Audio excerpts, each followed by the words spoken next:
Et donc, vous souhaitez la bienvenue à ce séminaire-là en visioconférence avec nos collègues de l'Université Laval et de l'Université de Sherbrooke. Sans plus tarder, je vous présente Hugo Leblanc, donc de l'Université statistique du Québec, qui vient nous présenter les services de géométrie. J'ai besoin de ça ou c'est correct? Est-ce que tout le monde m'entend bien en arrière?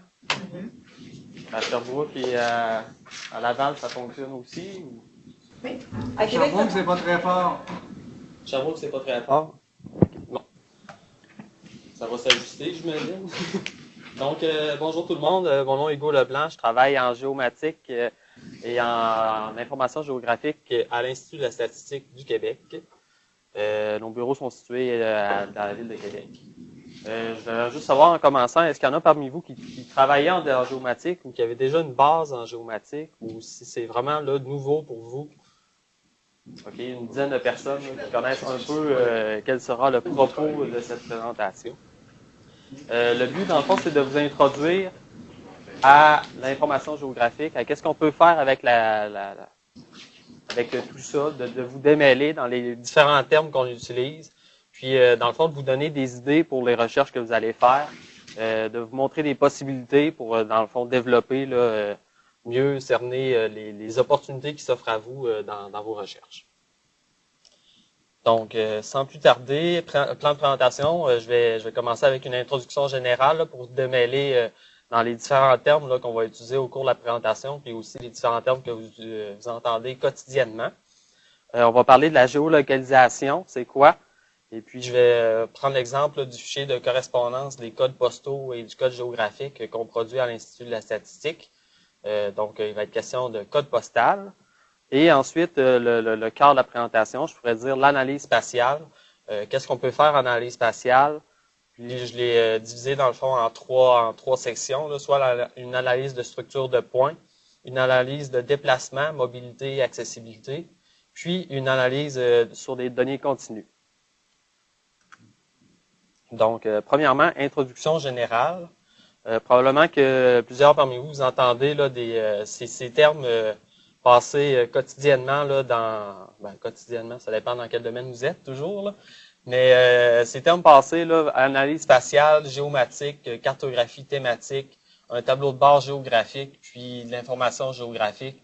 Ça peut être mêlant, là, le but là, de l'introduction, ça va être de vous expliquer là, chacune de ces choses-là pour que vous soyez en mesure de me suivre par la suite. Puis, dans le fond, au terme de ma présentation, de mieux connaître tous ces éléments-là. Je m'excuse, mais à Québec, la présentation ne défile pas. En fait, si c'est possible, peut-être juste de vérifier, si tu as un petit problème technique, là, ce serait juste gentil de la faire défiler. Juste de vérifier, mais je ne vais pas vous interrompre. Tu peux continuer, mais ce serait bien gentil juste de vérifier. Est-ce qu'il y a quelque chose que je peux faire pour faire défiler? Non.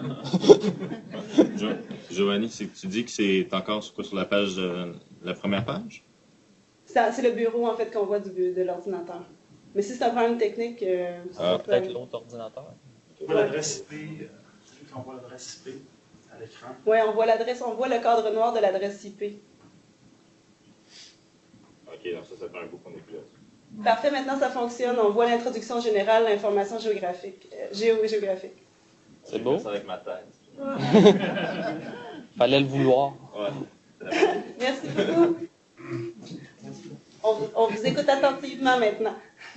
Okay, donc, premièrement, l'information géographique, il faut comprendre toutes les problématiques qu'on analyse dans vos divers domaines peuvent être à l'occasion. C'est sûr qu'il y a des choses qui ne se référencent pas comme l'Internet. Là, on ne peut pas donner une coordonnée géographique dans l'espace. Donc, le but d'une analyse géographique de tout ce qui s'en vient repose sur ces fondements de base, je pourrais dire, de la géographie et de l'analyse spatiale et tout ça. Donc, il faut voir les divers éléments comme soit des points, des lignes, des polygones ou des matrices. J'ai des exemples ici. Là, un point, ça peut être comme un arbre, alors qu'un polygone, c'est un ensemble d'arbres qui crée une forêt. Donc, c'est une notion, je pourrais dire, qui ont des coordonnées dans l'espace. Ça va être la relation puis l'étude, je pourrais dire, là, de toute cette répartition spatiale d'éléments. La matrice, quant à elle, on peut voir soit une photo ou une image satellite. C'est contrairement aux autres éléments, c'est un ensemble de points d'une couleur qui, la succession de cet ensemble de points-là, va former une image qu'on va pouvoir interpréter. Si on se rapproche de l'écran, on va voir, ou si on se rapproche de notre télévision, on va voir des petits carrés. C'est en reculant qu'on se rend compte qu'il y a une image, puis on peut l'analyser puis la comprendre. Donc ça, c'est la matrice. C'est aussi important de savoir que selon l'échelle de perception qu'on a d'un élément, sa relation, je voudrais dire, dans l'espace va changer. Exemple, si je regarde la ville de Montréal de proche, un bâtiment va être un polygone. On va le percevoir comme un polygone avec une superficie de plancher, puis un élément dans l'espace urbain. Alors que si je me mets à l'échelle mondiale, un bâtiment dans la ville de Montréal, là, ça va juste être un point. À la limite, Montréal va juste être un point sur une carte. Donc, selon l'échelle de perception, ça peut changer les éléments. Enfin, tous ces éléments-là, comme je vous dis, on les place dans l'espace. Ils ont des liens topologiques qui les unissent. Soit les points ils ont des distances qui les séparent, ils ont des relations de proximité. On peut faire analyser le voisinage, l'adjacence, puis l'interaction, l'intersection, je pourrais dire, entre ces divers éléments géographiques. La cartographie thématique, quant à elle, introduit une dimension spatiale pour l'étude sommaire d'un phénomène. Ça, on peut le voir plus facilement là, lorsque j'ai des exemples aussi qui vont suivre. Là. C'est dans le fond, le fait de mettre une statistique, par exemple, sur le territoire, puis donner une trame de couleurs qui va, dans le fond, parler là, de l'intensité de la répartition spatiale, de l'intensité d'une distribution statistique sur une carte. C'est généralement les cartes qu'on voit le plus souvent dans les journaux, dans les publications. C'est des cartes thématiques selon une thématique donnée, une variable et tout. Ça peut être des cartes dynamiques, donc sur le web, qu'on peut faire des zooms puis interagir avec la carte, qui peut servir comme un puissant outil de navigation et d'interrogation spatiale. Pour la navigation, entre autres, là, je pourrais prendre l'exemple de Google Maps ou de Google Earth, qui, dans le fond, on peut naviguer dans une grosse banque de données, aller chercher de l'information. C'est pas une carte thématique, Google, sauf que c'est une carte là, de navigation pour aller fouiller dans des banques, mais avec une relation spatiale toujours dans l'espace. Parce que Google, il comprend il est où dans l'espace. Il y a des coordonnées X, Y, longitude, latitude là, derrière tout ça. Enfin, certaines règles de sémiologie et des normes de représentation cartographique doivent être respectées. Dans le fond, ça, c'est pour passer des messages là, plus facilement là, à l'interlocuteur. Mais il y a des normes, des couleurs, il y a des choses qu'on peut pas mettre en trame de couleurs continues. Donc, tout ça, là, c'est des choses à emprunter du graphisme, je pourrais dire, puis pour faire passer notre message le plus facilement sur une carte. L'art de bien faire et lire une carte. Ici, je fais un clin d'œil à la Banque de données des statistiques officielles du Québec, la BDSO. C'est principalement des cartes thématiques là, qu'on présente là, sur ce site Internet. Qui est, dans le fond, il y a une grosse banque de données, de statistiques diverses sur le Québec. Puis lorsqu'il y a une référence territoriale qui est associée à ces données-là, soit une région administrative, une MRC ou d'autres découpages administratifs, eh bien, on peut les voir ici. Là, on a un tableau de données à droite là, de la carte. Donc, on peut prendre ce tableau de données-là puis le mettre sur une carte, puis on peut ensuite là, commencer à voir la distribution spatiale de cette distribution statistique. Dans le fond, on le voit dans l'espace. Ici, un autre exemple, toujours à l'Institut de la statistique du Québec, la répartition des mines, les listes de projets de mines de mise en valeur d'aménagement en cours au Québec. En fait, c'est les mines là, qui vont possiblement là, être développées bientôt. C'est une carte thématique, là, donc ici, c'est une thématique sur des points. Donc, la couleur des points dit c'est quel type de substance qui va être exploité. On a une localisation dans l'espace, puis on a un tableau là, de données, d'attributs plus qualitatifs dans ce cas-ci, mais ça peut être quantitatif, en tout cas, peu importe. Vous comprenez la carte, ça sert à quoi? Faire passer un message plus facilement. Enfin, dernier exemple de représentation cartographique ici. Il y a l'affiche là à côté de la présentation. C'est une affiche qu'on a faite sur la représentation cartographique des données d'une enquête populationnelle sur la qualité des services de lutte contre le cancer. Donc, c'est une Dans le fond, c'est un tableau statistique à la base qui avait été fait. Puis là, on s'est dit, mais pour mieux le comprendre, pour que le message passe mieux, on va mettre ces données-là sur une carte. Puis, dans le fond, ça donne là, le résultat qu'on voit ici. Avec lorsqu'il y a une différence significative, on a dessiné une flèche qui nous dit différence significative supérieure ou inférieure à la moyenne québécoise et tout ça. Donc, ça passe un message le plus facilement là, pour les décideurs ou les chercheurs. Là, que c'est le début de l'analyse spatiale, sauf que ici, c'est de la représentation cartographique. Les tableaux de bord, quant à eux, ça peut être appliqué à d'autres domaines. Là. Je vais parler là, un peu plus de la cartographie, mais un tableau de bord permet de sélectionner des indicateurs clés selon un thème et de les mettre en relation avec une technologie interactive.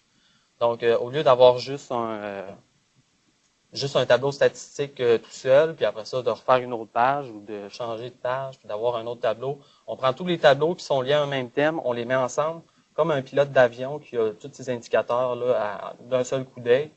Donc, il permet de faire des relations. Là, un tableau de bord, c'est dynamique, parce que c'est sur l'ordinateur. Donc, on met en relation les diverses données.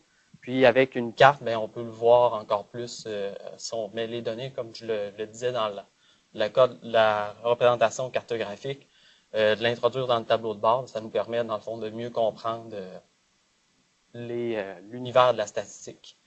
Les tableaux de bord permettent d'améliorer l'accessibilité à l'information statistique dans le but de maximiser le potentiel d'analyse, comme je disais, et de favoriser l'intelligibilité, la vulgarisation et une bonne interprétation de la statistique. Un autre exemple, là, toujours tiré de la Banque de données des statistiques du Québec. Ici, c'est un exemple sur le développement durable. L'indicateur, là, ici, c'est l'indicateur de niveau 1, le plus haut niveau de diplomation obtenu. Donc, ici, là, je ne suis pas sur Internet, là, c'est juste une capture d'écran, là, je pourrais dire, d'un tableau de bord. Mais toutes les choses sont interreliées entre eux, les tableaux, la carte. On clique à un endroit, le tableau de données va s'ajuster à gauche et tout et tout. On peut, dans le fond, ventiler toute l'information. Puis, s'il y a une carte là, qui nous permet de mieux comprendre, spatialiser des tableaux. De son côté, l'analyse spatiale. Donc, la présentation va porter un peu plus là-dessus. L'analyse spatiale étudie la répartition et l'organisation d'ensembles d'objets qui sont localisables. Elle est basée sur des modèles géographiques, mathématiques et qui visent à comprendre les dynamiques sous-jacentes à un phénomène. Donc, une fois qu'on a tout placé les éléments dans l'espace, l'analyse spatiale va chercher à comprendre pourquoi ces éléments-là sont placés de cette façon-là, quelles sont les dynamiques, les concentrations, les polarisations, distribution, densité, proximité, autocorrélation, s'il y a des points qui s'expliquent, la variation de certains points, de certaines valeurs, s'explique par leur localisation ou leur relation avec un autre phénomène qui est localisable, sont de comprendre avec une vision, une approche territoriale, plus géographique d'un élément. L'objectif de l'analyse spatiale est de décrire une disposition particulière de ces objets, leur organisation spatiale, de repérer les structures, s'il y a dans le fond une structure là, qui gère là, cette distribution et d'expliquer une localisation par d'autres. J'ai oublié de mentionner au début de ma présentation, si vous avez des questions par rapport à ça, surtout quand je vais embarquer dans les techniques, vous pouvez les poser au fur et à mesure. Parce que quand on va passer à une autre technique, là, si vous avez des questions sur 3 techniques en arrière, tant qu'à être dans le vif du sujet, là, on peut se laisser aller et puis on reviendra aussi à la fin avec une période de questions générales si vous avez des interventions.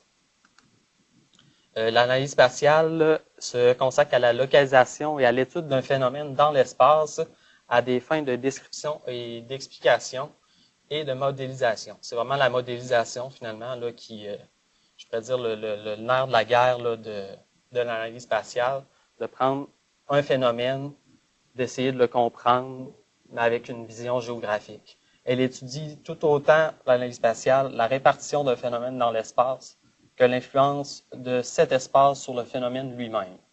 Donc, il faut vraiment, là, comme je disais encore, je tape sur le clou.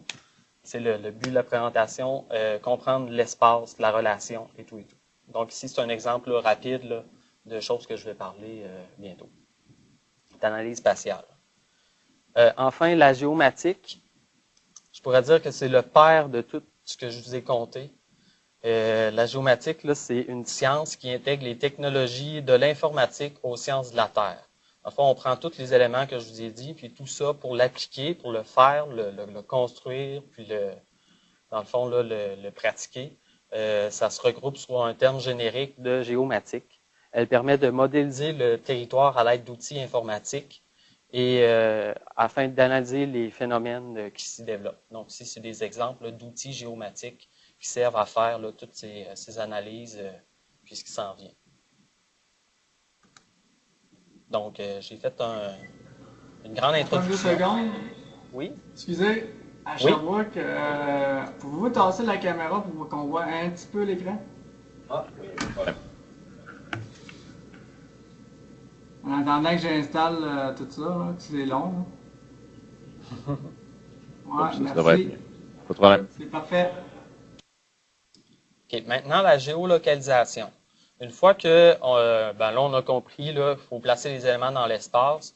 Pour ce faire, une des techniques qui est utilisée, c'est de géolocaliser des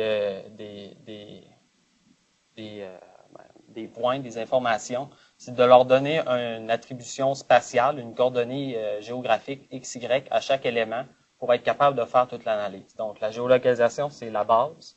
C'est la première étape. Elle vise à attribuer, à intégrer une dimension spatiale à l'information brute dans le but d'en faire de l'analyse spatiale. Donc, si vous avez des données administratives, vous n'avez jamais vu de carte finalement de ces données-là, il faut passer par la géolocalisation pour arriver, dans le fond, à la mettre sur une carte, puis après ça, à faire l'analyse spatiale puis la comprendre. Elle permet de faire le passage de l'analyse quantitative où l'espace n'est qu'utilisé en support. Un peu comme je donnais l'exemple de l'étude sur la lutte contre le cancer. Oui, on a compté des statistiques. Oui, on a dit, bon, il y avait tant de choses par région. Ça a été compilé par région. Sauf que ces données-là n'ont pas été géolocalisées. On ne les a pas analysées dans leur espace. On a juste utilisé l'espace, la région administrative, pour ventiler l'information. Donc, ça n'a pas été géolocalisé, utilisé en analyse spatiale, finalement. On l'a utilisé en représentation cartographique a posteriori. Donc, une analyse plus approfondie où l'espace structure le phénomène. Donc, le fichier de correspondance des codes postaux et du code géographique qu'on produit à l'Institut de la statistique sert à faire cette géolocalisation-là. Premièrement, le code géographique, il faut savoir que c'est que l'Institut a le mandat d'émettre et d'entretenir ce code géographique pour l'administration publique québécoise. En gros, le code géographique, là, chaque municipalité, chaque découpage administratif, une région socio-sanitaire, une MRC, une municipalité, une région touristique, peu importe, il y a tout le temps un code de chiffres qui représente, là, qui est associé à chaque entité. Dans le fond, c'est la gestion de ce code-là qu'on fait dans une banque de données relationnelle là, en toutes ces choses-là. Donc, l'Institut a le mandat de gérer ce code géographique-là. On a aussi le mandat donc de piloter la base de données qui a derrière toute cette structure de base de données, de poursuivre son développement informatique et d'assurer son rayonnement. Dans le fond, faut que tout le monde utilise les mêmes codes, comme ça va être facile de faire le lien d'une banque de données à l'autre si on a tout utilisé le même code. Donc, c'est ça le but ultime. Ici, il y a un extrait là, de la page du code géographique sur le site de l'Institut de la statistique. Donc, on peut faire diverses requêtes, là, je pourrais dire, avec cette page web. Je vous attire votre attention ici sur la division territoriale.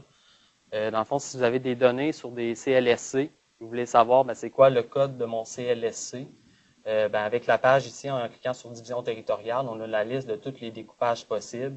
On peut aller faire extraire puis chercher là, les codes qu'on a besoin facilement. Ensuite, quand il y a une modification dans la banque, s'il y a une modification là, à ces codes, peu importe le découpage, il y a des codes qui changent, des fusions de municipalités, des changements, là, peu importe. Vous pouvez vous abonner ici à la publication. Je pourrais dire qu'on fait la mise à jour mensuelle qu'on fait de notre banque de données.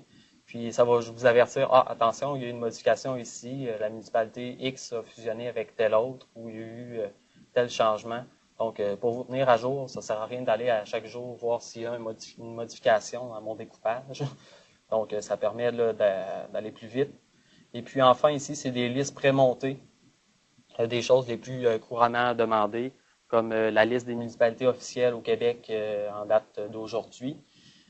Puis la liste de toutes les modifications qui ont eu lieu là, au Québec. Dans le fond, on a besoin de refaire, de déconstruire le territoire, de retourner dans le passé. Oui, question?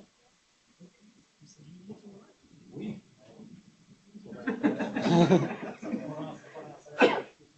Vite, je veux juste savoir, est-ce qu'il y a aussi le mandat des codes géographiques pour le système socio-sanitaire? Ou je pensais que c'était le ministère de la Santé qui avait cette responsabilité-là? C'est sûr que pour des découpages administratifs qui n'appartiennent pas, je pourrais dire, à l'Institut, comme c'est le cas des régions socio-sanitaires, des circonscriptions électorales, puis des commissions scolaires, la délimitation de ces territoires-là appartient au ministère là, qui est responsable. Par contre, l'émission du code est à l'Institut de la statistique. Par exemple, vous avez entendu là, parler peut-être d'une nouvelle carte électorale qui n'est pas encore en vigueur, là, mais qui est sortie au directeur général des élections. C'est l'Institut de la statistique qui produit le code de ces circonscriptions-là. On ne fait pas la délimitation et tout, mais on produit le code, le sceau officiel de maintenant. Tout le monde, on utilise ce code-là pour parler du même élément. Merci. Donc, ça, c'était pour le code géographique. Maintenant, le fichier de correspondance des codes postaux produit, dans le fond, ce fichier-là, ultimement, permet de dire quel code postal est dans quelle entité géographique de tous les découpages là, qu'on a mentionnés depuis le début. Donc, le fichier de correspondance des codes postaux, il y a plusieurs sources, plusieurs éléments. Juste faire une brève mise en contexte. Il faut savoir que Post Canada est propriétaire et émetteur des codes postaux au Canada. Il fait ceci pour répondre à sa mission première et essentielle et ultime, qui est de se limiter à la livraison du courrier. Le but de Post Canada, c'est que si vous donnez une lettre à Post Canada, qu'il envoie la lettre à un endroit, que la personne soit capable de récupérer sa lettre. C'est pas nécessairement là où elle habite. L'important, c'est juste que le monde ait leur courrier.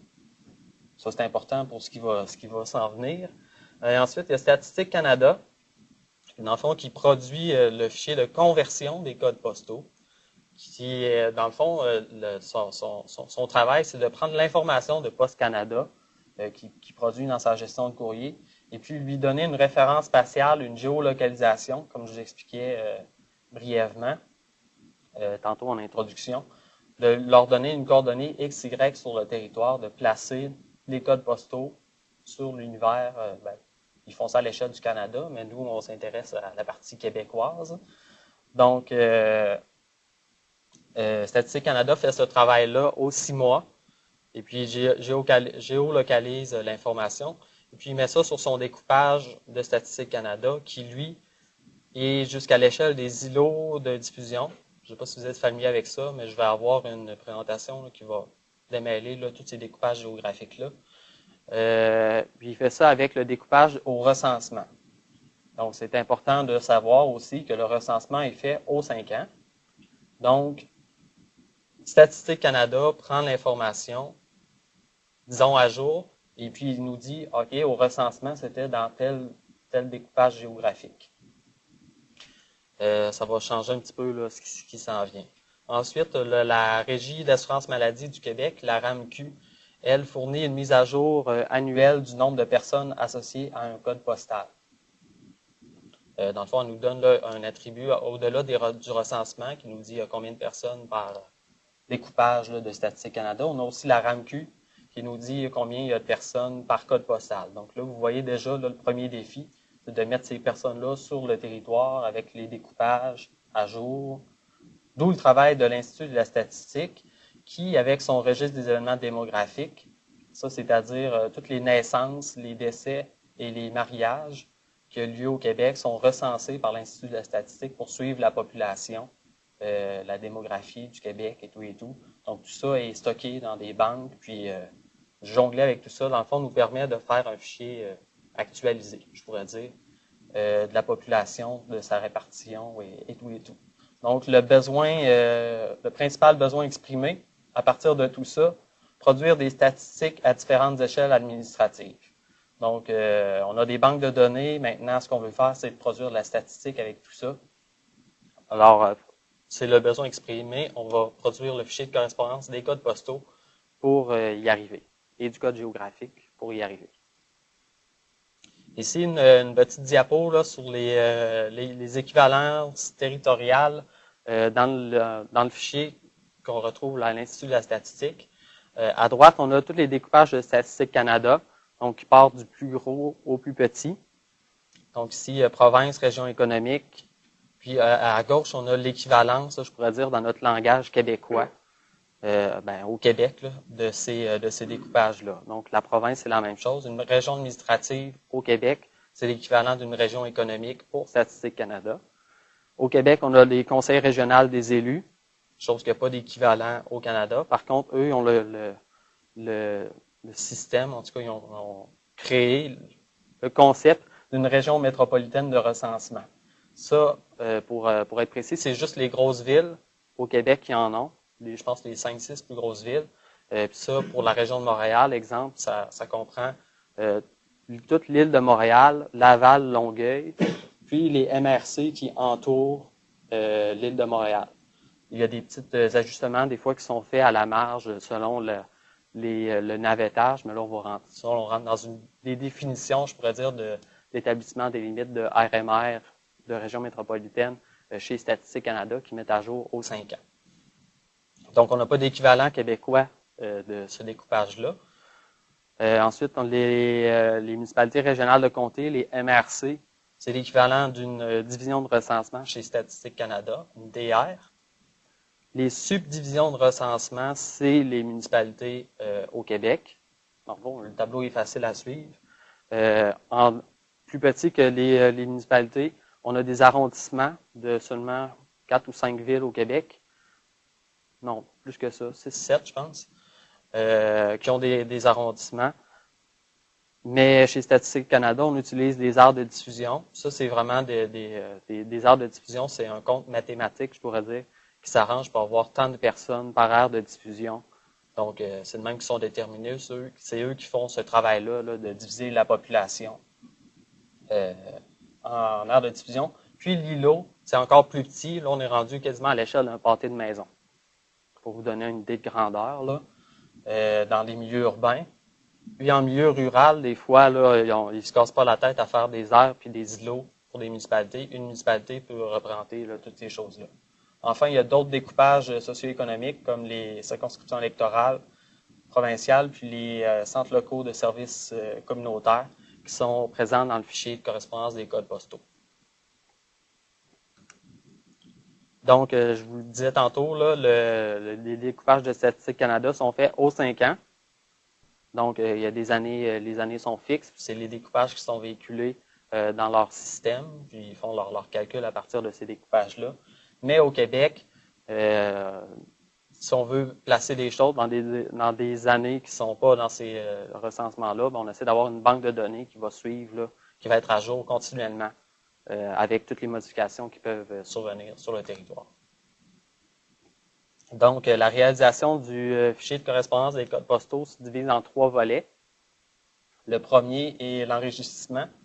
Donc, comme je vous le disais, vous l'avez sûrement deviné, on part du fichier de Statistique Canada, qui a son découpage avec là, sa géographie à elle, comme la portion droite là, du tableau. Puis, à l'Institut de la statistique, on ajoute tous les découpages québécois, dans le fond, à jour. Et puis ici, on a une liste là, exhaustive là, des choses qu'on rajoute. On rajoute le découpage des municipalités, des MRC, régions administratives, CRE, CLSC, CEP et les arrondissements. Donc, c'est pour faire là, des appariements plus multiples, des appariements plus facilement sur le territoire québécois. Ensuite, le deuxième volet, validation. Là, ici, ça vient au fait, dans le fond, lorsqu'on se rend compte là, que Statistique Canada n'est pas à jour sur une donnée en tant que telle, parce que là, on est rendu très précis sur le territoire, là, d'un code postal, un lien avec une municipalité. Est-ce que le code postal il est bien placé sur le territoire? Première chose que Poste Canada fait, c'est de voir c'est le principe là, de points par rapport à des polygones et tout ça. Là. Donc, Poste Canada, lorsque je disais il géolocalise les codes postaux, il leur donne un point dans l'espace qui va représenter le code postal. Le code postal peut être représenté par un ou plusieurs points. Donc, la multitude de petits points ici, on est dans la région Thetford Mines. Tous les petits points ici peuvent représenter le même code postal.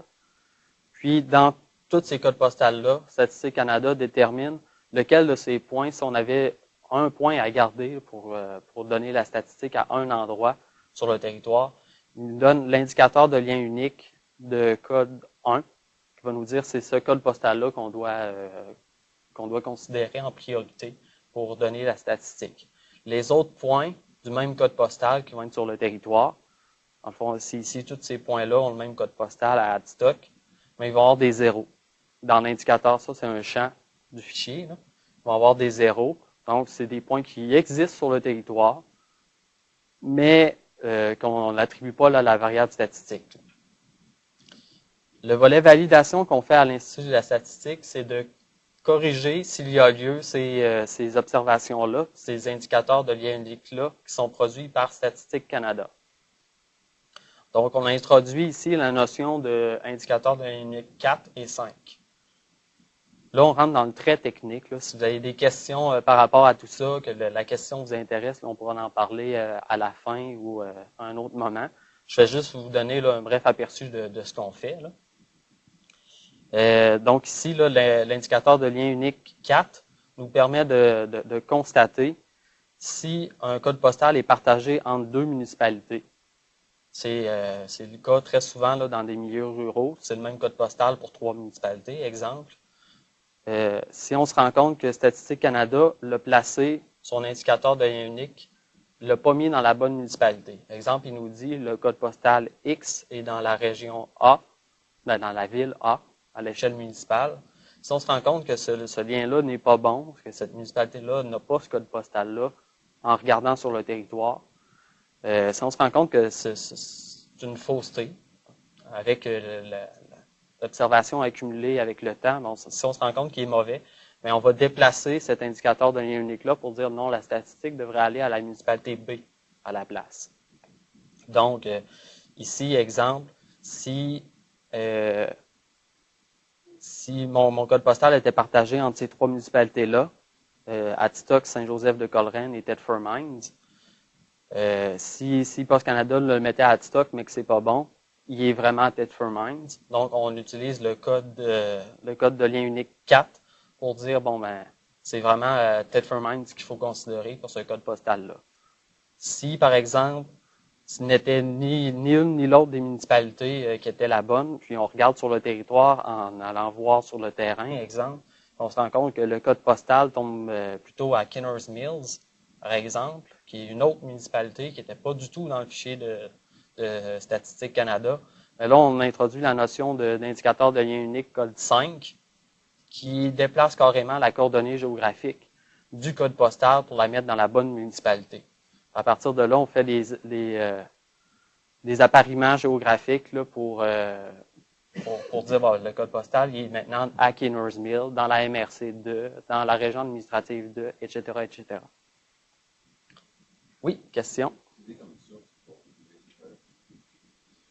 Pour corriger ces choses-là, le registre des événements démographiques, comme je vous disais tantôt, qui est un exemple, lorsqu'on a une naissance, une mortalité ou un événement là, lié à un code postal, puis que les gens déclarent dans leur lettre qu'ils nous envoient, là, quand la saisie, j'habite dans telle municipalité, ben là, ça peut nous allumer une cloche, oh, c'est pas la municipalité qui était dit dans notre fichier, dans le fichier de Statistique Canada. Alors, on va le corriger.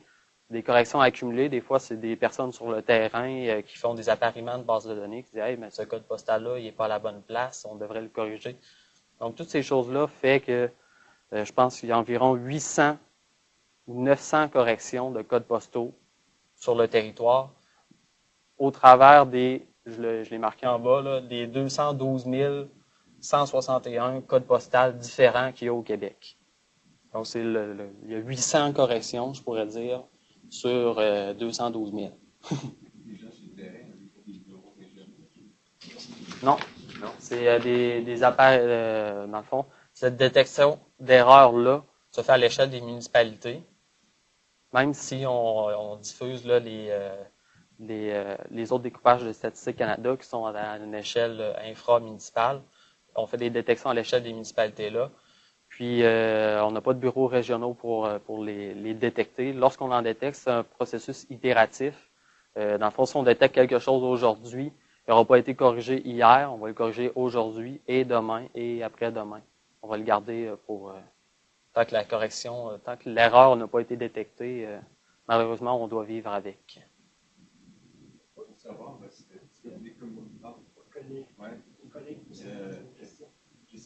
Ces erreurs-là que vous constatez ou les relocalisations que vous proposez de code 5 ou de code 4, est-ce qu'ils sont transmis également à Statistique Canada de manière à ce que la version suivante puisse idéalement être corrigée en continu? Oui. Entre autres, c'était ma diapo suivante ou l'autre après.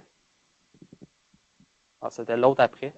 Mais oui, ces corrections-là, dans le fond, on a fait une rétroaction à Statistique Canada pour leur dire, on leur a déjà envoyé, et dans le temps, et dernièrement, on leur dit, regardez, on a remarqué ces erreurs-là sur le territoire dans votre fichier. Vous pourriez peut-être les regarder, les revérifier, ou les corriger vous-même, pour que ça ne nous revienne pas. Et dans le fond, qu'on fasse des appariements le mieux possible à travers le temps. Mais il ne corrige pas systématiquement tout ce qu'on dit. Il prend pas pour. Il en corrige quelques-uns seulement. Oui. Je veux dire qu'à Québec et à Sherbrooke, si vous avez des questions, il ne faut pas hésiter à vous manifester. Il faut parler parce que je ne regarde pas beaucoup si ça bouge à Sherbrooke ou à Québec. Désolé. Donc, c'est ça, s'il y a les corrections, en fond, nous autres, on stocke les corrections qu'on fait. Puis, dans la version après que Statistique Canada produit, nous autres, on s'attend à faire ces corrections-là. Si on les retrouve, tant mieux. S'ils sont corrigés, tant mieux, on n'a plus besoin de les corriger. On dit check, ça c'est réglé. Mais s'ils sont encore là, on va les recorriger une autre fois, et ainsi de suite. C'est très lourd à gérer. Oui? Moi, je me demande, admettons que j'ai une base de données, j'ai fait une étude ou quoi que ce soit, puis j'ai récolté le code postal des participants dans mon étude. Puis là, j'aimerais avoir des informations sur leur quartier, exemple. On peut utiliser le fichier de conversion des codes postaux pour avoir un code géographique, c'est ça?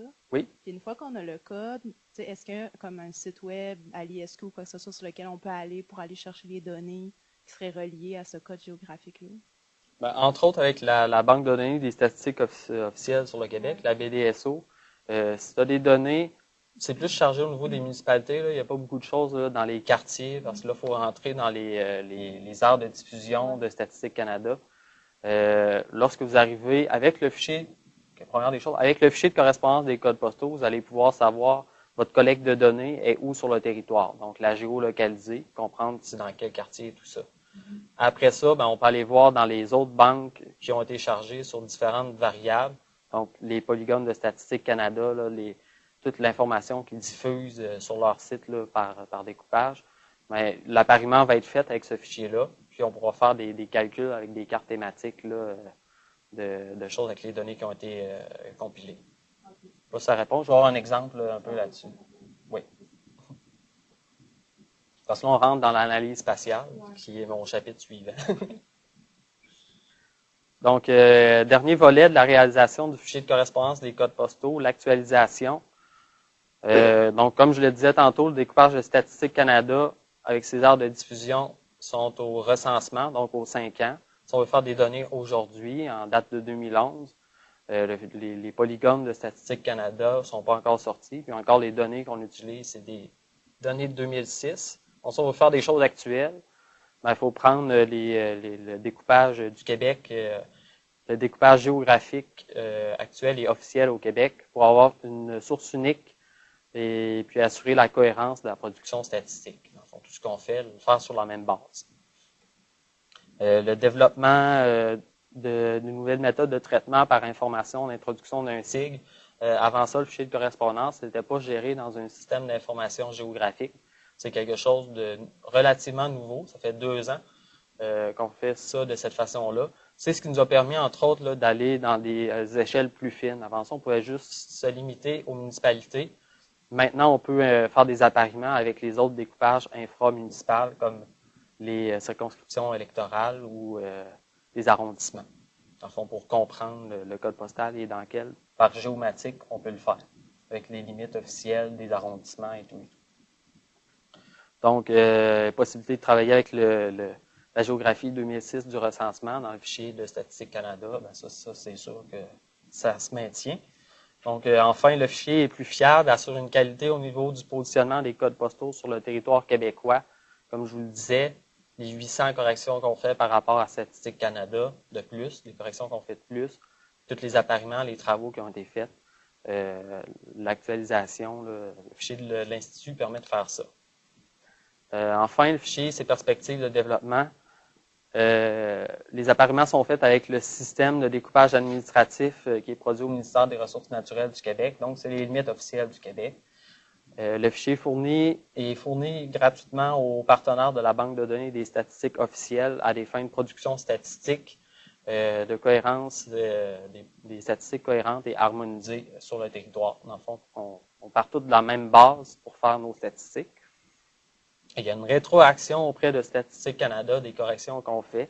Mais comme je le disais tantôt, ça ne veut pas dire qu'ils vont tout corriger, donc il faut les recorriger après. Donc, il y a comme un suivi, je pourrais dire, un monitoring de ces corrections-là. Des croisements possibles avec les banques de données de Statistique Canada, je me répète. Puis, il y a une possibilité éventuellement de développer un coefficient de répartition entre les codes postaux partagés par plus d'une municipalité. Dans mon exemple de tantôt, si un code postal a été partagé par 3 municipalités, Statistique Canada nous dit juste ta statistique, mets-la dans la municipalité A. Mais ça serait peut-être intéressant éventuellement dans les perspectives de développement de se dire, OK, mais A, c'est pas le B et C a aussi là, une partie du code postal. Donc, de dire A à 70%, B 20% et C 10%. Ce coefficient de répartition-là qui est utilisé entre autres pour les projections démographiques, dans le fond, le calcul de la démographie au Québec va être très utilisé. Il est utilisé déjà par une technique là, similaire présentement, mais si on va l'introduire, puis dans le fond, l'introduire dans le fichier de correspondance des codes postaux prochainement. Enfin, ici, je vais faire un clin d'œil à un travail qui est présentement en cours au niveau de l'ACRIGEO, qui est l'approche de coopération interministérielle en information géographique. C'est un gros nom pour dire le gouvernement du Québec, tous ensemble, pour se faire un fichier de correspondance, aussi avec les partenaires de la Banque de données des statistiques officielles pour la statistique, de faire un fichier de code postal pour tout le Québec, qui va être aussi éventuellement utilisé par les chercheurs et par les autres institutions d'enseignement, de santé et tout, qui ait, dans le fond, un fichier unique à tout le monde. Il y a un travail d'harmonisation pour recenser les besoins de tout le monde, puis d'en arriver là, à une solution commune le plus possible, au moins qu'on parte avec tout l'univers de même point, pour qu'on ait tous un même fichier. Puis après ça, ben, peut-être là, à partir de là, faire là, les différentes là, sorties possibles d'une même structure. Les travaux sont présentement en cours. Puis, il va y avoir des développements là, très prochainement à ce niveau-là des codes postaux.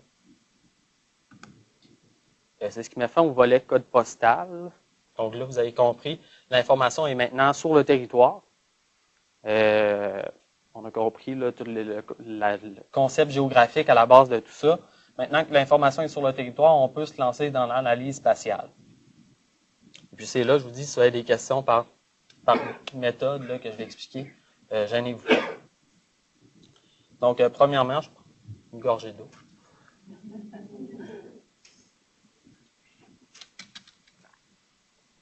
L'analyse spatiale d'une structure de points. Ici, on a un exemple de la distribution géographique des ménages de l'ELDEC et des centres hospitaliers sélectionnés au Québec. En fait, c'est une étude qu'on a faite à l'Institut de la statistique par code postal. Encore une fois, on a placé tous les ménages de l'étude sur le territoire. Puis, on a placé aussi les hôpitaux.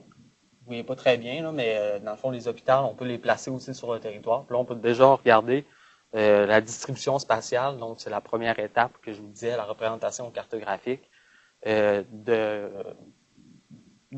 étude, d'une relation là, sur le territoire, des ménages par rapport aux hôpitaux.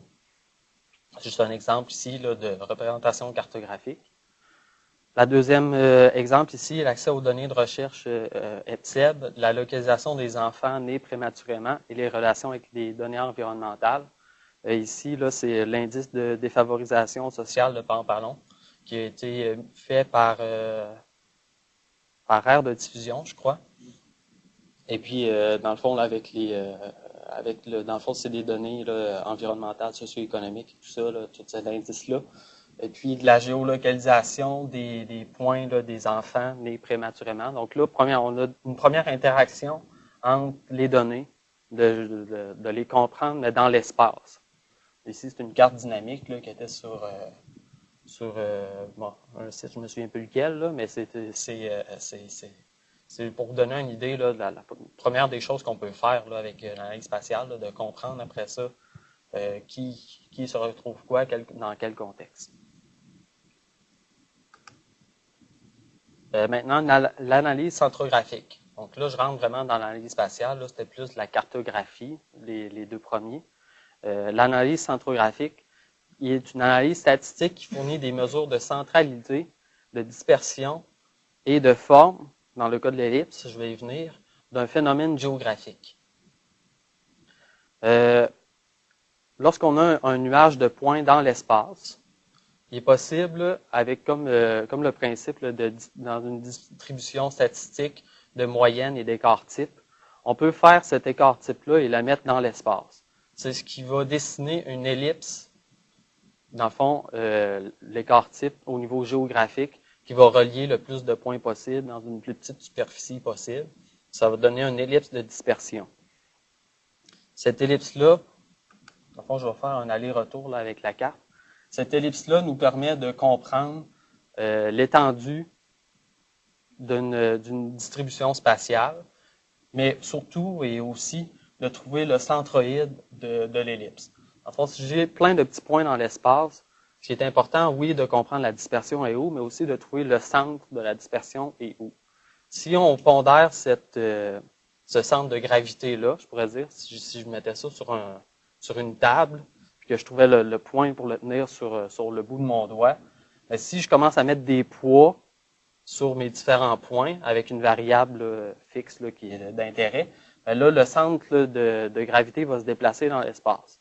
Mon doigt, j'aurais pu le mettre au même endroit. Puis, selon le déplacement de ce point-là, ça va nous dire, nous donner une idée, je pourrais dire, là, de la répartition spatiale du phénomène. Donc, ici, c'est le centre de gravité, puis la distance type. On voyait les trois cercles. Donc, c'est comme une distance type, c'est comme un écart type. Une distance type, deux distances types, trois écarts distance type d'une distribution pour nous permettre de comprendre là, la distribution. La relation entre la largeur, dans le fond, dans l'étude de l'ellipse, on peut aussi étudier la longueur par rapport à la largeur de l'ellipse pour nous donner une idée si c'est l'orientation aussi de notre ovale, s'il est couché d'un côté plutôt que l'autre, s'il est plus large, plus long. En fond, toute cette étude-là peut nous donner des indices sur cette distribution géographique. On peut pondérer l'importance spécifique de chaque point avec une variable de contrôle. C'est l'exemple que je vous disais, là, des poids que je mets sur une table pour faire bouger l'ellipse. Okay, donc ça, c'est une première analyse là, qu'on peut faire là, avec une distribution de points dans l'espace. Ici, c'est la répartition des établissements de grappes aéronautiques. Donc, on a utilisé le code Cyan pour faire ça. C'est une analyse centrographique des filières industrielles.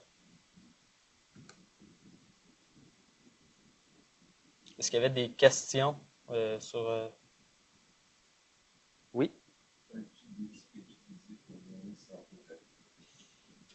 Nous, à l'Institut de la statistique, on utilise le logiciel MapInfo pour faire nos analyses. Il y a des extensions qui peuvent être ajoutées à ça. Je pense que c'est MapStat pour faire les analyses centrographiques. Sinon, avec ArcGIS, que je suis un peu plus familier aussi avec ce logiciel-là. Dans le Arc Toolbox, on peut faire aller chercher, c'est une boîte à outils d'analyse qu'on peut utiliser dans le Toolbox. On peut aller chercher, dans le fond, l'outil qui va nous permettre. Les ellipses, tout ça sont calculés mathématiquement. On lance l'application, puis le dessin va se faire tout seul. C'est pas moi qui ai décidé, le cercle va passer ici plutôt qu'ici. Mais c'est l'analyse du cercle qui est intéressante à faire après ça. Donc ici, je vais passer à une autre étape, les polygones de proximité, qui sont aussi appelés les polygones de Voronoi ou les polygones de Thiessen. Ça base sur le principe de voisin naturel d'un point. Ici, c'est basé sur c'est-à-dire plus communément parlant, toute la localisation dans un polygone est plus près du centroïde de ce polygone-là, en fond le centre de celui-ci, que de n'importe quel autre centroïde d'un autre polygone. Au terme de tout ça, la distribution des superficies de ces interactions de polygones-là va être obtenue, va rendre compte de l'espacement entre les points et de leur densité sur le territoire. Visuellement, d'où l'importance d'une présentation PowerPoint. Ici, c'est une analyse un peu simple que j'ai juste fait. C'est juste pour vous visualiser un peu ce qu'on explique ici. Chaque point dans l'espace, c'est les plus grandes villes. La plus grande ville de chaque MRC au Québec a été placée dans un système d'information géographique. Puis on a dessiné un polygone toujours informatiquement, un polygone qui va délimiter l'espace de ce point-là. Dans le fond, chaque point, dans le fond, si je mets mon curseur ici, en regardant on est dans quel polygone, on va savoir quelle est ma ville, dans ce cas-ci, qui est la plus proche. Donc ici, c'est Amos. Ouais, Amos, Lassar est à côté. Donc, on est plus proche de Amos ici, puis ainsi de suite. Là, ici, Chibougamau. Ça va nous donner, dans le fond, un indice là, de qui est la plus proche. Ça s'applique bien, cette méthode ici, et puis on va l'appliquer prochainement, fort probablement, dans le contexte de la Banque de données des statistiques officielles sur le Québec. Exemple, à la climatologie. Lorsque vous regardez à Météo Média la température, ça ne vous sert à rien d'aller voir n'importe quelle ville. Ce qui vous intéresse, c'est d'aller voir la ville la plus proche de chez vous pour vous dire la température qui fait sensiblement chez vous. Et puis, aussi, ça, c'est pas influencé par le réseau routier ou l'interaction de l'homme avec son milieu. Il n'y a pas de limite géographique à la climatologie. C'est le plus proche, ça va être le plus fiable. Sauf dans le cas d'une chaîne de montagnes dans l'Ouest canadien. ou ça. Une question? Donc, c'est possible de faire des polygones qui prennent en considération le réseau routier, c'est ça que tu es en train de dire? Oui. Par contre, on n'appellera plus ça des polygones de proximité. Mais en fait, ça sera plus calculé de la même façon. Là, ça va te prendre un réseau routier avec dans le fond, une impédance. Là, dans le fond, tu introduis le déplacement. Je vais y venir là, à cet exemple-là plus précis avec le réseau routier là, lorsque je vais parler de l'analyse d'une structure en déplacement. Parfait, merci. Oui, c'est possible de le faire. Donc ici, là, c'est des distances euclidiennes. Là, il n'y a pas de barrière. Là. Ça, ici, qu'on voit là, le polygone dépasser sur la côte nord. Mais c'est le point le plus proche. Là, ça reste qu'il est dans le Bas-Saint-Laurent. C'est Matane, je croirais bien, oui. Analyse de déplacement, justement. J'étais rendu là. Donc ça, c'était la structure de points. Maintenant, des déplacements. Maintenant qu'on a plein de points dans l'espace, si on peut commencer à calculer là, des déplacements, la mobilité, je pourrais dire, de l'homme sur son milieu, ça va ouvrir là, une autre panoplie d'études possibles. Donc, c'est amplement utilisé dans le domaine du transport, entre autres, puisque les systèmes d'information géographique permettent de travailler sur la mobilité et le déplacement sur le territoire. Un bon exemple au quotidien de ça, les recherches d'itinéraires optimaux et d'aide à la navigation par le géopositionnement par satellite. Donc, le GPS que vous utilisez, peut-être pas quotidiennement, ça dépend de chacun. Mais lorsqu'on veut aller à un endroit, on utilise le GPS. Il va nous dire, OK, mon déplacement, le GPS va utiliser le réseau routier dans la voiture. Il va nous dire, on est mieux de passer par là pour aller à tel autre endroit. Donc, lorsque on prend tous ces déplacements possibles-là, puis qu'on les modélise, on peut renverser, dans le fond, là, la vision personnelle de moi, je me déplace à un endroit, puis se dire, maintenant, j'aimerais savoir quel est mon bassin de clientèle, exemple pour un commerce. Qui vient me voir? Dans le fond, c'est la vision, on l'a changé de bord. Puis là, ça entre le concept d'accessibilité aux biens et aux services, qui peut s'appliquer là, dans le domaine commercial par le biais du géomarketing. Exemple, lorsque vous allez chez Home Hardware ou Home Depot ou chez Radio Shack ou au cinéma, peu importe, lorsqu'ils vous demandent votre code postal, géolocalisation, ils veulent savoir vous êtes où dans le territoire pour vous rendre à ce magasin-là. Après ça, eux autres, ils vont regarder la distribution spatiale des personnes qui sont venues les visiter. Ils vont comprendre jusqu'où leur service se rend. Puis là, l'étude de tout ça, avec l'interaction avec les autres compétiteurs, la répartition spatiale de tout ça, permet de faire du géomarketing. Exemple, Publisac s'en sert pour se dire, j'enverrai pas des circulaires à toute la ville de Montréal pour ma promotion que j'ai dans mon magasin.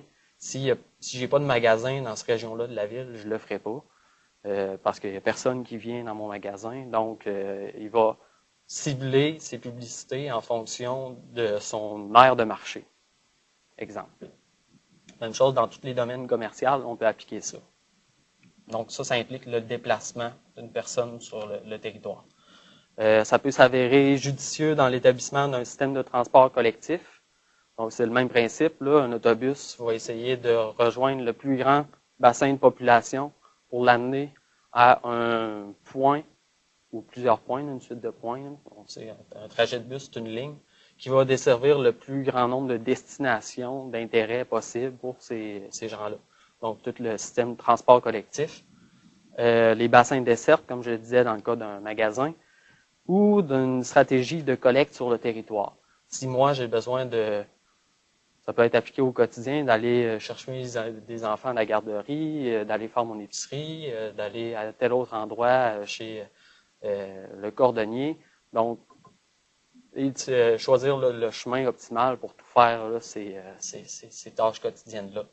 Puis dans une stratégie de collecte, si on a besoin de faire le tour des écoles du Québec, on n'ira pas aller faire une école à Pointe-aux-Trembles, après ça une à Dorval, puis après ça aller dans la ville de La Salle. On va prendre tous ceux de La Salle, essayer de les ramener ensemble et tout et tout. Donc, avoir des déplacements optimaux et donc moins coûteux. Un exemple ici qui est appliqué à partir d'une enquête origine-destination. Ça, c'est des enquêtes qui sont faites dans les plus grandes villes du Québec, encore une fois, qui ont le système de transport collectif.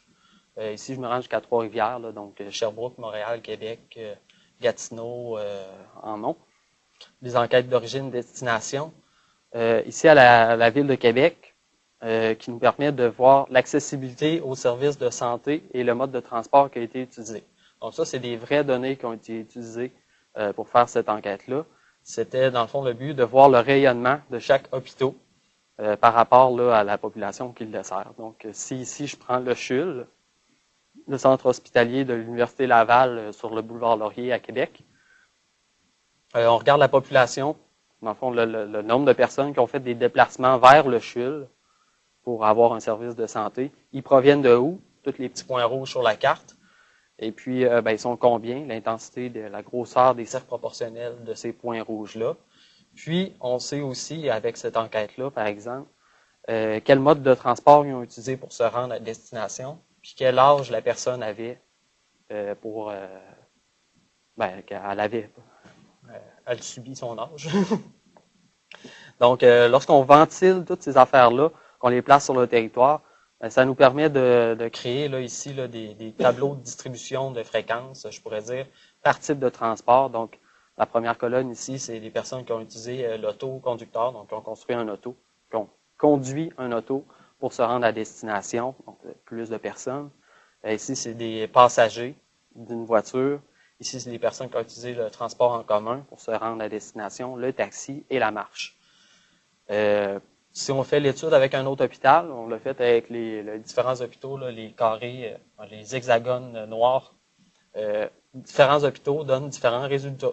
On se rend compte que à l'Hôtel Dieu de Québec, qui est en plein centre-ville, le pourcentage de marche était pas mal plus élevé qu'à un hôpital où les gens se rendent en auto, plus particulièrement. Par exemple, Jeffrey Hale, qui est proche d'un système autoroutier, les gens se rendent en auto plus.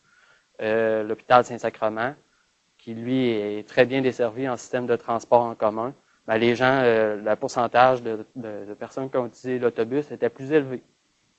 Puis là, on peut ventiler ça avec les âges et tout. C'est ce qu'on voit ici, là. C'est dans le fond une répartition de l'ensemble de tous les hôpitaux de la région par système de transport qui ont été utilisés.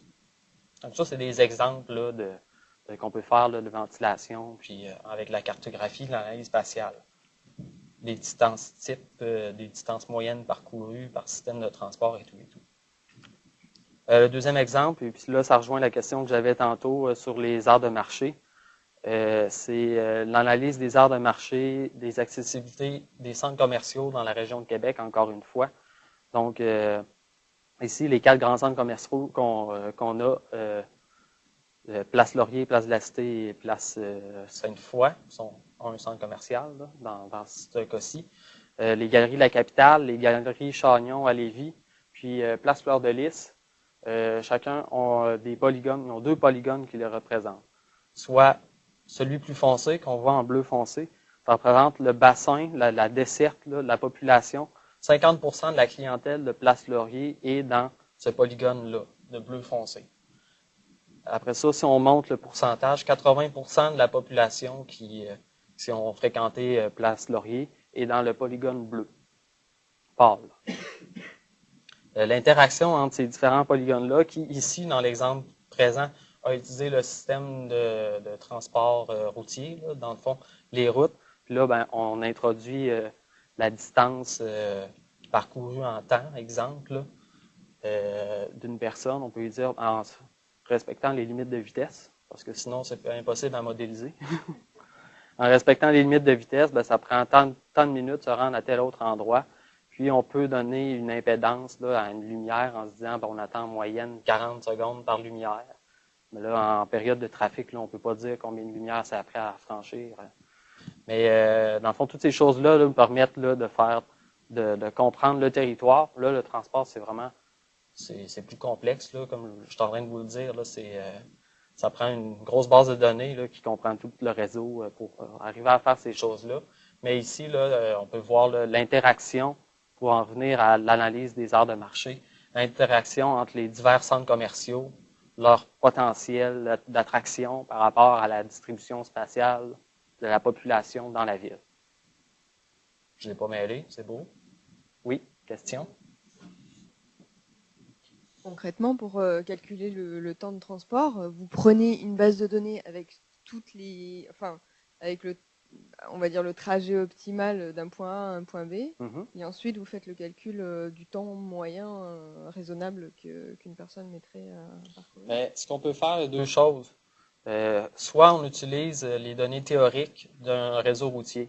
Donc, chaque segment de rue, d'une rue à une autre, là, le segment, si on sait qu'on a le droit de rouler à 50 km/h sur cette rue-là, chaque segment a son kilométrage. Puis on peut se dire que la personne, elle roule pas à 50 tout le temps. Là. On peut dire, on va rouler à 80% de la limite de vitesse.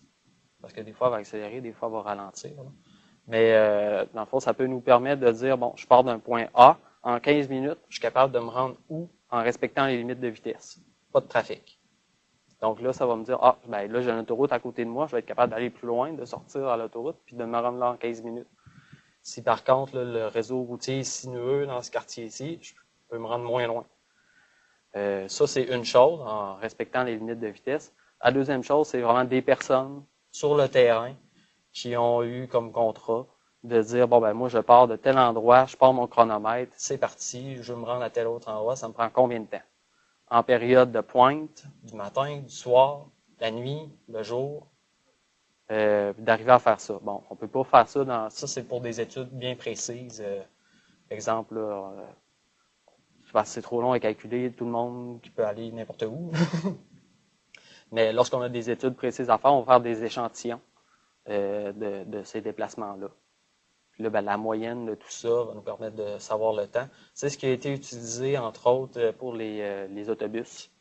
Pour savoir, là, un autobus, ça prend combien de temps se rendre un trajet. Avant ça, on avait juste le départ et l'arrivée, théorique. L'autobus essayait de rentrer là-dedans. Mais maintenant, avec ces calculs-là, ben, on est capable de dire l'autobus devrait passer à tel arrêt à telle heure. Parce que ça a été chronométré, on fait des moyennes, puis normalement, c'est à cette heure-là qu'elle passe. En période de pointe, c'est plus long. Fait que là, ils ont ajusté les horaires de l'autobus en période de pointe à cause d'études comme ça, là, très précises. Donc, sans aller jusqu'à avoir besoin de quelqu'un qui va partir avec son chronomètre, vous avez quand même une énorme base de données avec tous les segments routiers que vous interrogez quand vous voulez faire ce genre de calcul. Oui. Okay. Ben, pas nous, à l'ISQ, on n'a pas ces choses-là, là, mais en géomatique, en analyse spatiale, quelqu'un qui s'intéresserait à ça pourrait mettre la main sur ces choses-là.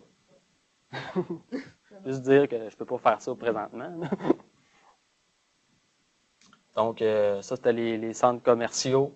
Puis, on peut le faire à plus petite échelle, là, une rue commerciale. Puis là, ben, on le voit, là, les polygones ne sont pas tous égaux. Ça dépend du réseau routier qui est en dessous. Pour aller rechercher là, le rayonnement de 50% ici de la clientèle d'une rue commerciale.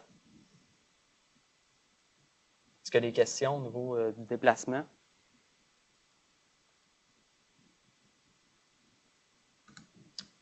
OK. Maintenant, je vais passer à l'analyse de données continues. Ça, grosso modo, l'analyse de données continues permet d'inférer la nature d'une variation spatiale de l'attribut dans toute une zone d'étude à partir d'un certain nombre de points échantillonnés. Ça, le meilleur exemple de tout ça, c'est la construction d'un modèle numérique de terrain à partir de courbes de niveau. Donc, à Montréal, il n'y a pas beaucoup de courbes de niveau, là, mais si on s'en va dans les Laurentides, exemple, ben, si on prend tous les points qui ont été relevés là, par télédétection ou par GPS, en tout cas sur le terrain, par arpentage, on va aller chercher là, tous les points sur le territoire qui sont à 300 mètres d'altitude par rapport au niveau de la mer. Puis on va tirer une ligne qui va relier tous les points de 300 mètres.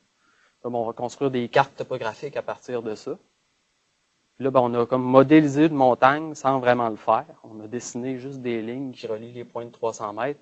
Mais si on informatise tout ça, on rentre ça dans un système d'information géographique, ben, ça va nous permettre de voir la montagne apparaître. Parce que là, on va se dire, OK, bon, mes points de 300 mètres sont là, mes points de 400 mètres sont ici, entre les deux. Ben là, on vient de dessiner une pente, on vient de dessiner une surface avec une orientation. Le jeu, là, dans le fond, le jeu de toutes ces courbes de niveau-là. C'est ce qu'on appelle le modèle numérique de terrain. Donc, ça cherche à interpoler l'interpolation de tout ça là, entre les différents points qu'on a dans l'espace. L'interpolation qui se base sur la distribution spatiale de ces points, donc les courbes de niveau dans l'exemple que je vous dis, et des valeurs moyennes dans le voisinage. Un exemple de tout ça ici, c'est un travail qu'on a fait pour relier la station de ski Mont-Saint-Anne avec le parc national de la Jacques-Cartier. Donc, il y a 40 km qui séparent les deux. On a pris les courbes de niveau, des points de contrôle. On a modélisé le territoire pour aller chercher les montagnes qu'il y avait dans toute cette région-là. Okay? Donc, le modèle qu'on voit ici, là, quand c'est noir, on est en basse altitude. Puis quand c'est blanc, on est en plus haute altitude. Puis là, ben, on voit toutes les montagnes.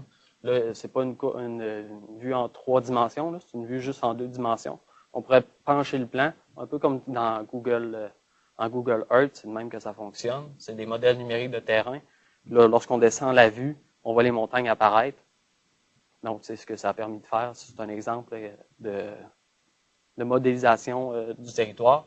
Le but ici était de relier les deux centres d'intérêt en vélo de montagne, puisque le Mont-Saint-Anne est très réputé là, pour ses descentes de vélo de montagne. Marie-Hélène Prémont en est un exemple et une fière ambassadrice. Donc, le but était de relier ces deux choses-là. En modélisant tout le territoire, le relief, ça nous a permis de faire ici un profil topographique, je pourrais dire, du tracé rouge qu'on proposait entre les deux éléments. Là, ça nous permet de voir, dans le tracé rouge, c'est où qu'il va y avoir des montées, c'est où qu'il va y avoir des descentes, pour comprendre, dans le fond, tout le parcours à franchir, les difficultés. La deuxième ligne, là, c'est les pentes qui seront à franchir sur le territoire là, d'une donnée linéaire, là, le sentier de vélo de montagne, ici de façon linéaire appliquée sur le modèle numérique de terrain là, qui est une surface. Puis, un autre exemple, là, les points.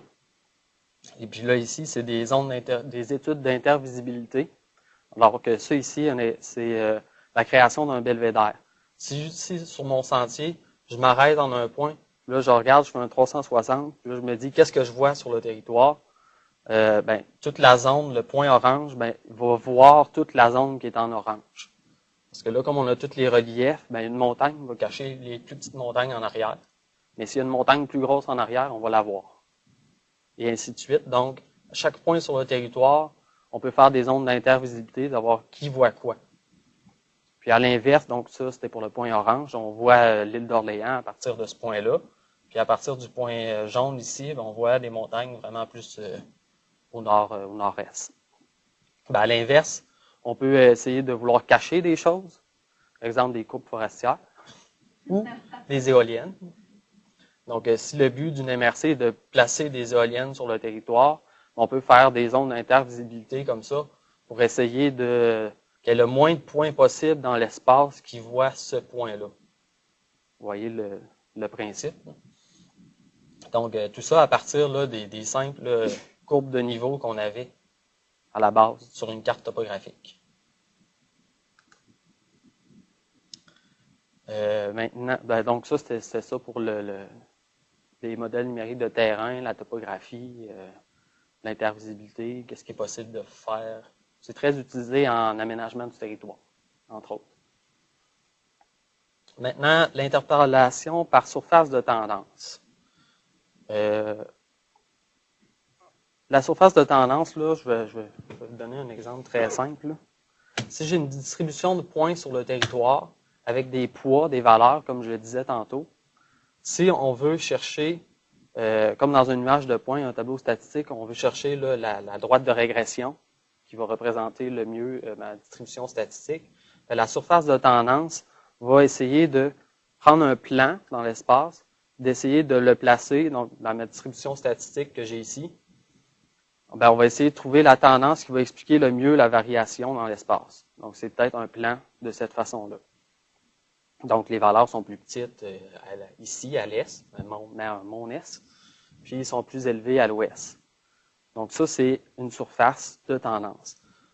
Cette méthode-là permet de décomposer la distribution spatiale de ces variations-là en deux grandes tendances, là, j'utilise tout le temps les mêmes mots, là, en deux composantes indépendantes, soit la tendance spatiale générale, puis les effets locaux. Dans le fond, on va essayer premièrement de trouver la tendance générale, c'est-à-dire l'inclinaison de mon plan dans l'espace. Il faut le voir comme en 3 dimensions. Puis après ça, les effets locaux, parce qu'il va y avoir des différences statistiques là, entre mes valeurs. Mon point, il va être ici, ou il va être plus haut par rapport à mon plan. Donc, il y a peut-être un effet local qui joue dans certains secteurs. On peut ajuster cette surface de tendance avec les données observées avec des techniques de régression standard qu'on utilise là, en statistique. Visuellement, ce que ça donne, ici, c'est une interpolation de surface de tendance des revenus disponibles en 2001 pour la région de Québec. Donc, si je prends les revenus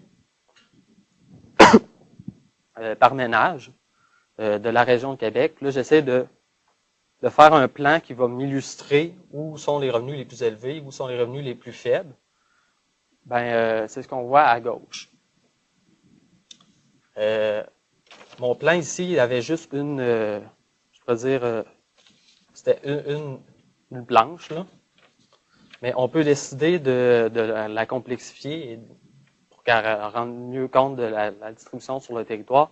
On peut y donner un point d'inflexion, un axe sur l'espace. Là, c'est comme la trigonométrie. Là. On peut lui dire, OK, mais maintenant, tu as le droit de plier la feuille une fois pour représenter mon phénomène. Ça se peut que ça soit plié comme ça. Maintenant, si j'ai le droit de la plier 2 fois pour représenter mon phénomène, ça se peut que je la replie comme ça. 4, 5, 6, 7, 8. Je replie tout le temps ma feuille plein de fois pour représenter mon phénomène dans l'espace. C'est ce qu'on voit à gauche, on l'a plié 5 fois dans cet exemple-là.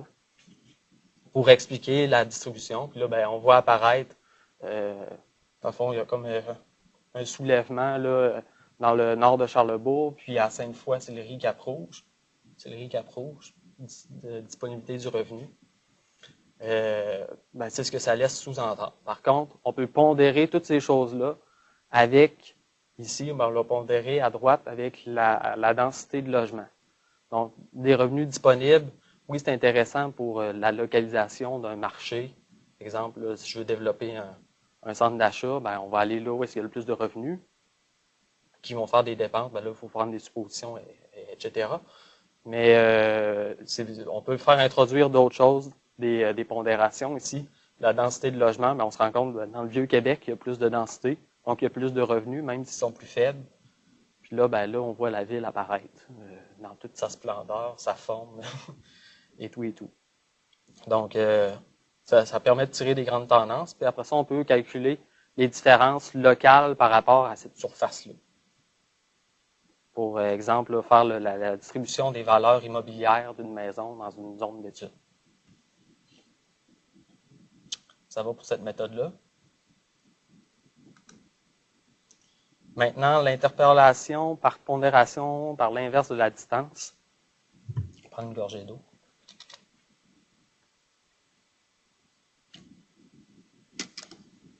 Donc, c'est une dérivée de la théorie gravitationnelle de Newton qui se veut que certains modèles de probabilité statistique se basent sur le principe de proximité géographique.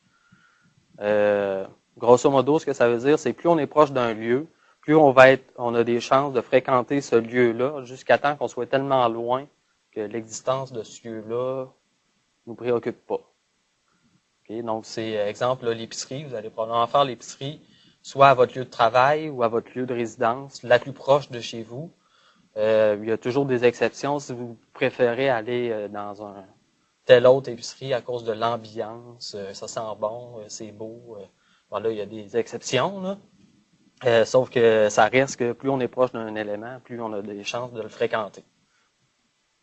C'est ce qui est expliqué ici. Il y a des modèles mathématiques de tout ça, de Newton, et de distance là, géographique à parcourir. Donc, c'est ce qu'on a démontré ici. C'est un peu inspiré là, des points chauds, des hotspots qu'il peut y avoir là, dans une ville. Ici, c'est le rayonnement des infrastructures commerciales de la région métropolitaine de recensement de Québec en 2001. Donc, c'est avec des superficies de plancher. Donc, le but, encore une fois, c'est de trouver, là, d'expliquer le phénomène dans tout l'espace. Donc, c'est de créer une surface. Donc, on le voit ici, là, c'est ce qui est en vert, la surface. On avait des points, tous les points jaunes, avec des superficies de plancher qui étaient la variable de contrôle. Mais on aurait pu prendre les bénéfices, là, les coûts, les profits ou le chiffre d'affaires de chaque commerce, qui aurait été une meilleure variable, mais dans le contexte, on ne l'avait pas. Qui aurait pu nous donner des poids, en fond, plus la valeur est attirante, plus elle va rayonner, jusqu'à quel point Là, il y a une relation avec ses voisins qui vont rayonner, vont tirer leur couverte de leur bord. Chacun essaye de tirer le plus de son bord possible. Ça fait comme une belle distribution spatiale de toutes ces choses-là. Puis, ça peut nous permettre, entre autres, de déceler, comme dans l'exemple présent, l'exemple présenté, dans quel endroit sur le territoire il serait possible de développer tel type de commerce. Là, on est vraiment dans le géomarketing, dans cet exemple-là. Si je mets la distribution des Tim Hortons, je vais savoir où est-ce qu'il manquerait un Tim Hortons par rapport aux compétiteurs du Tim Hortons, avec la population pour en ouvrir une nouvelle succursale. Donc, c'est l'exemple de choses qui peut être faite là, avec cette méthode là, d'analyse de données infrastructure. Enfin, c'est la dernière méthode. Ça va avec cette méthode-là. C'est un jeu de poids, d'attractivité. La dernière chose, l'interpolation par crigeage. C'est la méthode d'interpolation spatiale optimale la plus utilisée en sciences. Celle-ci, malheureusement, j'ai pas d'exemple de celle-ci, mais on va la comprendre facilement avec la variable d'avant. Elle nous permet de configurer géométriquement les points observés, de comprendre la structure spatiale des variables estimées. La pondération est définie à partir des données. Bon, bref, si je prends un point sur le territoire, puis que je l'analyse, lui, en tant que tel, son rôle par rapport à la distribution spatiale des autres points avec des variables de contrôle. On essaie de faire une moyenne locale de ce point-là pour comprendre son jeu, sa relation, jusqu'où, par rapport à la moyenne des autres, comment attire son épingle du jeu. C'est des calculs de moyenne, d'intensité et tout ça, là, très localisé, très local. Puis ça nous permet, dans le fond, de comprendre un phénomène là, vraiment précis. C'est hyper mathématique, rendu là, mais toujours dans l'espace. Cette méthode utilise des points de contrôle. En fait, il y a des points de contrôle fixes dans l'espace pour induire, dans le fond, interpoler les autres points qu'on cherche à trouver pour trouver les valeurs optimales des poids pour déterminer les valeurs aux données des endroits inconnus. Okay? Dans le fond, comme la surface de tendance, là, on tourne pas mal autour des mêmes choses. On regarde le poids de chacun, okay? Les points de contrôle, les autres sont connus. On essaie de trouver quel est le point qui m'intéresse, le X. Si on fait ça, son voisin, bon, il va avec un gros modèle, la modélisation d'un phénomène dans l'espace. Est-ce que ça va avec cette méthode-là? Sinon, on rentre dans plus mathématiques. Moi-même, je suis pas très ferré, là, rendu là. Mais c'est juste pour dire, c'est des choses qui se peuvent. C'est la plus utilisée en sciences, là. Même si c'est dur à expliquer et à exprimer. Donc, en conclusion, la représentation cartographique, je dirais que la conclusion cartographique n'est qu'un rayon dans la lumière qui éclaire l'analyse spatiale. La plupart du temps, on connaît juste la représentation cartographique. Comme je le disais, là, ma valeur par région administrative ou par MRC.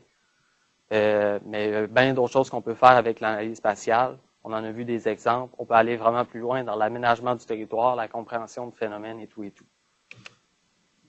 Donc, il y a des personnes qui sont formées là-dedans. C'est la promotion, je pourrais dire, de mes études en géographie. Des géomaticiens, des géographes, ceux qui font de l'analyse spatiale, des aménagistes, vont faire la part des choses de tout ça. On va être capable de faire de l'analyse spatiale, la représentation cartographique, la normalisation du territoire, puis la gestion de l'information géographique. Tous les points, polygones, lignes, il faut gérer ça, mettre à jour ça. Ça se fait avec des personnes qui sont compétentes dans le domaine. Ça peut nous permettre de faire des cartes thématiques, des cartes dynamiques, dans le fond interactives pour une interface web, des cartes de localisation, comme on a vu, des points dans l'espace avec les hôpitaux, la géolocalisation, des analyses spatiaux, on en a fait là, un bon tour, puis de diffuser l'information avec des découpages administratifs, acquérir des données géographiques. Donc tout ça, là, c'est c'est le nerf de la guerre, puis le centre là, de l'analyse spatiale. Donc, je vous remercie pour votre attention. Si vous avez des questions, je suis encore disponible.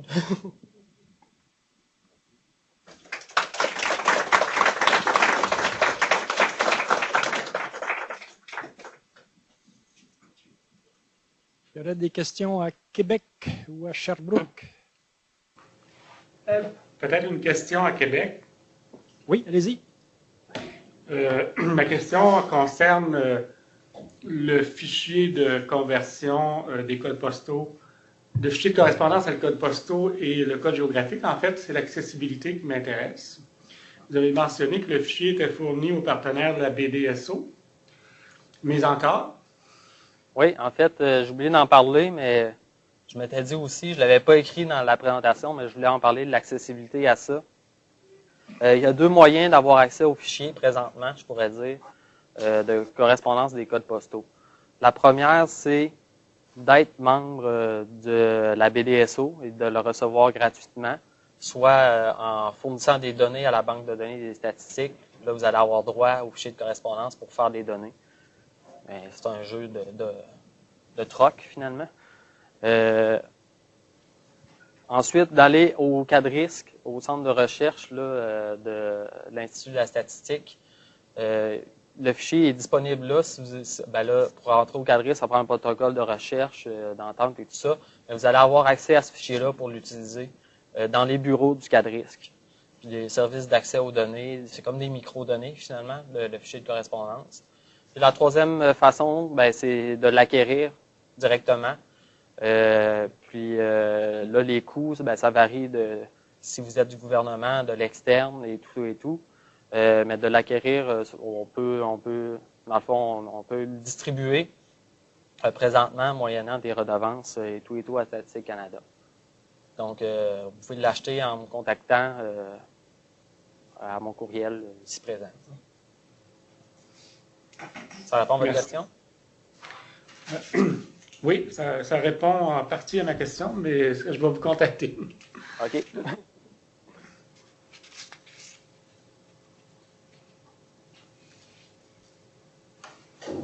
Autre question? Pour l'instant, à Québec, ça va, merci. Des questions à Sherbrooke?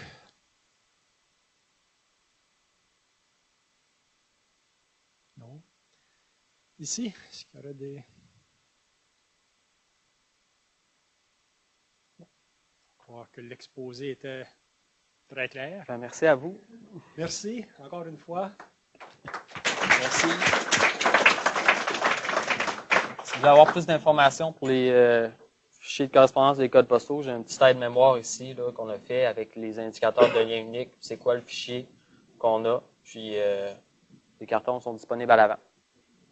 M. Hugo, donc, il y a peut-être une dernière question ici. Oui, le PowerPoint, oui. Je pense, pourrait être disponible sur le site du CIQSS. Je vais vous transmettre. Oui.